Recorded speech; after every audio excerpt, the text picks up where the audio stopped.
ओम नमो भगवते वासुदेवाय। वैशाख मास महात्म्य अध्याय 19। व्याग बोला, हे ब्रह्मन, आपने समस्त शुभ फलदाता भागवत धर्म विष्णु के निमित्त बताए। इनमें भी वैशाख मास के धर्म सबसे उत्तम है। तो हे प्रभु, ये विष्णु कैसे हैं और उनके लक्षण क्या हैं, उनका परिमाण क्या है और कौन लोग अपने सद्भावों से उन्हें जान सकते हैं। वैष्णव धर्म क्या है जिनसे विष्णु भगवान प्रसन्न होते हैं।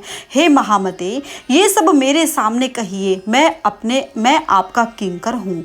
जब व्याग ने इस प्रकार से पूछा तब मुनि जगत के ईश अनामय नारायण को नमस्कार करके कहने लगे। तब शंख बोले, हे व्याग सुन, मैं विष्णु के कल्पमय रूप का वर्णन करता हूँ। ये रूप ब्रह्मा आदि से लेकर किसी मुनि तक के ध्यान में नहीं आता।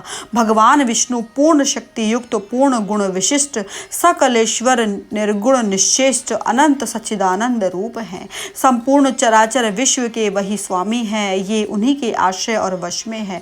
अब मैं तुझे उसी परमात्मा ब्रह्म के लक्षण बताता हूँ, जिससे उत्पत्ति, स्थिति, संहार, आवृत्ति, नियम, प्रकाश, बंध, मोक्ष और वृत्ति होती है। पंडित लोग उसी विष्णु को ब्रह्म कहते हैं। उसके तत्पश्चात ब्रह्म शब्द को ज्ञानीजन व्युत्पत्ति कहते हैं। एवं जो उसके एक एक अंश संयुक्त है, उनमें ब्रह्मत्व कहा। इस परमात्मा के जन्मादि तो केवल शास्त्र से जानने योग्य है। वेद, स्मृति, पुराण, इतिहास, पंचरात्र और महाभारत से विष्णु भगवान के आत्म स्वरूप हैं। इन्हीं के द्वारा ही विष्णु भगवान जाने जाते हैं, अन्य किसी प्रकार से नहीं जाने जाते। ये भगवान विष्णु केवल वेद से ही जाने जाते हैं। वेद, वैद्य, सनातन नारायण भगवान इंद्रिय, अनुमान और वर्क द्वारा नहीं आते। इसी के द्वारा जन्म और गुणों को जानकर प्राणी मोक्ष प्राप्त करते हैं, इसके अधीन रहते हैं। क्रम से विष्णु का महात्म्य सातिशय होए और ऐसे ही देव, ऋषि, पिता और माता एक एक में शक्ति स्थित रहती है। प्रत्यक्ष आगम व अनुमान से बल, ज्ञान और सुख में प्रथम मनुष्य को उत्तम जानो, फिर ज्ञानादि द्वारा आवृत राजा को 100 गुना अधिक जानो। इससे तत्वाभिमानी देवताओं को 100 गुणाधिक जानो। तत्वाभिमानी देवताओं से भी सप्तऋषि बड़े हैं। सप्तऋषियों से अग्नि, अग्नि से 6 सूर्य आदि, सूर्य से बृहस्पति, बृहस्पति से वायु, वायु से इंद्र, इंद्र से पार्वती, पार्वती से जगत गुरु महादेव, शंभु से बुद्धि देवी और बुद्धि से भी प्राण अधिक बलिष्ठ है। प्राण से अधिक कुछ नहीं है। प्राण में ही सब संसार विद्यमान है और ये संपूर्ण जगत प्राणात्मक है। ये सब प्राण के स्रोत हैं और प्राण से ही सब जगत वेष्टित है। नील मेघ के समान प्रभा युक्त सबका आधारभूत इसको सूत्र कहते हैं। लक्ष्मी के कटाक्ष मात्र से इनकी स्थिति है। तब व्याग बोला, तो वो लक्ष्मी देव भगवान विष्णु की एकमात्र कृपा पात्र हैं। भगवान विष्णु से अधिक या समान कोई नहीं है। इस जीव जगत में इस प्राण नाम सूत्र कैसे हुआ? हे ब्रह्मन, मेरे सामने इसका निर्णय कहो। परमात्मा प्राण से अधिक कैसे है? शंख बोले, हे व्याग, जो निर्णय तू पूछता है वो सुन। मैं संपूर्ण जीवों द्वारा प्राणाधिक्य के उद्देश्य से कहता हूँ। प्राचीन काल हुए इसमें सनातन नारायण भगवान ने कमल योनि में ब्रह्मादि देवता रचकर कहा, मैं ब्रह्मा को तुम्हारा राजा बनाऊंगा और जो कोई तुम में सर्वश्रेष्ठ हो उसे तुम युवराज बनाओ, परंतु वो शील, शौर्य और औदार्यादि गुणों से युक्त हो। जब भगवान ने ऐसा कहा तो इंद्र देवता ने कहा कि अब हम लोग आपस में विवाद करेंगे, हम ही होंगे। सब विवाद करते करते कोई बोले, सूर्य सब में परे है, तो कोई कहने लगा इंद्र सब में परे है। कोई चुपचाप खड़े रहे। जब वे किसी प्रकार से निर्णय ना कर सके तब नारायण के पास गए। तब सब देवता नमस्कार करके हाथ जोड़कर उनसे कहने लगे, हे महाराज, हमने आपस में बहुत सोच विचार किया, परंतु हम में कोई भी अधिक श्रेष्ठ दिखाई नहीं देता। अतः हे प्रभु, आप ही इसका निर्णय कीजिए, हमारे संशय को दूर कीजिए। देवताओं ने जब ये प्रश्न किया तब भगवान हंसकर बोले कि मेरे विराट रूप शरीर में से जिसके निकलने से शरीर गिर पड़े और फिर उसके प्रवेश होने से खड़ा हो जाए, ये सब देवताओं में अधिक श्रेष्ठ है और कोई भी नहीं। ये सुनकर सब देवताओं ने तथास्तु होकर ऐसा ही कहा। तब जयंत नामक देवता भगवान के पांवों में से निकल गया तो उसको पंगु कहने लगे, परंतु शरीर नहीं गिरा। तो वो सुनता है, पीता है, सूंघता है, देखता है, चलता है। फिर गुह्या में से दक्ष नामक राजा निकले और तब उन्हें पंड कहने लगे, परंतु देह न गिरा। पूर्ववत सुनता, पीता, बोलता, सूंघता, देखता और चलता रहा। फिर हाथों में से संपूर्ण देवताओं का स्वामी इंद्र निकला। तब इसे हस्तहीन कहने लगे, परंतु शरीर नहीं गिरा। वो पहले की तरह ही सुनता, पीता, बोलता, सूंघता रहा। तत्पश्चात नेत्रों में से सब तेजस्वियों में श्रेष्ठ सूर्य निकला। तब उसे काना कहने लगे, परंतु देह नहीं गिरी। पूर्ववत सुनता, पिता, बोलता रहा। फिर नाक से अश्विनी कुमार निकल गया। तब उसे नासिका रहित कहने लगे, परंतु देह नहीं गिरा। तब पूर्ववत सब कृत्य करता रहा और कानों से दिशा निकली, परंतु देह ना गिरा। फिर इसे बहरा कहने लगे। फिर जिव्या से वरुण निकल गया तो उसे अरसज्ञ कहने लगे, परंतु देह नहीं गिरी। पूर्ववत जीता, चलता, खाता, जागता और श्वास लेता रहा। फिर वाणी से वागीश्वर अग्नि निकला। तब उसे गूंगा कहने लगे, परंतु देह न गिरी। पूर्ववत सब काम करती रही। फिर मन को चैतन्य करने वाले रुद्र मन से निकल गए तो उसे जड़ तो कहने लगे, परंतु देह न गिरी।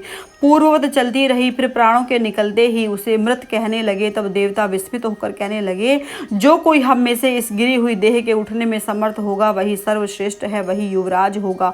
ऐसी प्रतिज्ञा करके क्रम से प्रवेश करने लगे। प्रथम जयंत ही चरणों में प्रविष्ट हुआ, परंतु देह नहीं उठी। दक्ष गुह्य इंद्र द्वारा प्रविष्ट हुआ, परंतु देह न उठी। इंद्र हाथों में प्रविष्ट हुआ, परंतु देह नहीं उठी। सूर्य नारायण नेत्रों में प्रविष्ट हुए, परंतु देह ज्यों की त्यों पड़ी रही। इसी तरह दिशा नेत्रों में वरुण, जिव्या में अश्विनी कुमार, नासिका में अग्नि, वाणी में रुद्र, मन में प्रविष्ट हुए, परंतु देह फिर नहीं उठी। सबसे पीछे प्राण घुसे तो प्राणों के प्रवेश करते ही शरीर उठ खड़ा हुआ। तब देवताओं ने निश्चय किया कि प्राण ही समस्त देवताओं का अधीश्वर और व्यापक है तथा बल, ज्ञान, धैर्य, वैराग्य और जीवन में ये सबसे अधिक, अतएव प्राण को ही युवराज बनाते हुए उत्कृष्ट स्थिति के हेतु से सामवेद का गान करते हुए, इसी हेतु से स्थावर और जंगमात्मक ये विश्व प्राणात्मक है। संपूर्ण अंशों का संयुक्त और बलाढ्य ये प्राण सब जगत का पति है। प्राणहीन जगत कुछ भी नहीं और बिना प्राणों के बुद्धि ही नहीं। बिना प्राणों के कुछ स्थिति नहीं है, संसार में कुछ नहीं रहता है। इसीलिए प्राण संपूर्ण जीवों में अधिक बलवान और सब जीवों का अंतरात्मा है। प्राणों से अधिक या समान न शास्त्रों में था, न पहले कभी कुछ था, न सुना है। भिन्न भिन्न कार्यों को संपादन करने का साधन एक प्राण ही अनेक प्रकार से होता है। अतएव प्राण के उपासक प्राणों को ही सर्वश्रेष्ठ मानते हैं। यही अपनी लीला से संपूर्ण जगत के रचने, संहार करने और पालन करने में समर्थ हैं। शेष, शिव और इंद्रादि जड़ और चैतन्य कोई भी वासुदेव के अतिरिक्त भगवान का पराभव नहीं कर सकता।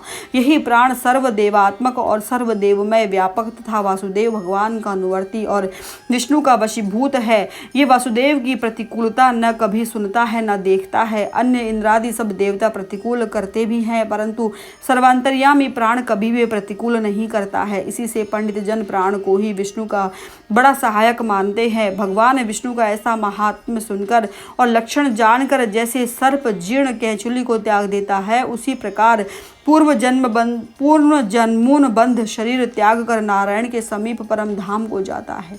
शंख मुनि के ऐसे वाक्य सुनकर व्याघ अत्यंत प्रसन्न हुआ और उसने विनीत भाव से पूछा, हे ब्राह्मण, जगत गुरु महानुभाव सर्वेश्वर प्राण की महिमा संसार में कहीं भी विदित नहीं है।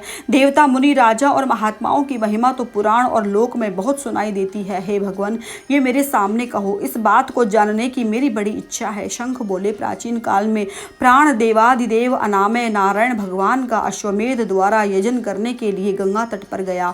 वहाँ बहुत से मुनियों को संग लेकर हल से भूमि को शुद्ध करने लगा। वहाँ एक पृथ्वी के नीचे गुफा में कर्ण नाम के महात्मा समाधि लगाए हुए बैठे थे। वो वहाँ से बाहर खिंच आए। तब क्रोध करके वो प्राण को अपने सामने स्थित देख शाप देते हुए बोले, अब तेरी महिमा तीनों लोक से जाती रहेगी और विशेष करके भूलोक में तुझे कोई नहीं मानेगा।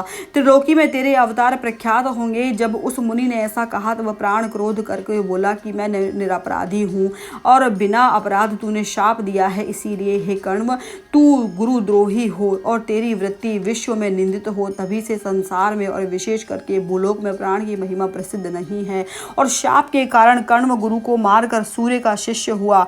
हे व्याघ, जो कुछ भी तूने सुना वो सब तुझसे कहा है। अब जो कुछ भी तुझे पूछना हो सो पूछ ले, कुछ भी विचार मत कर।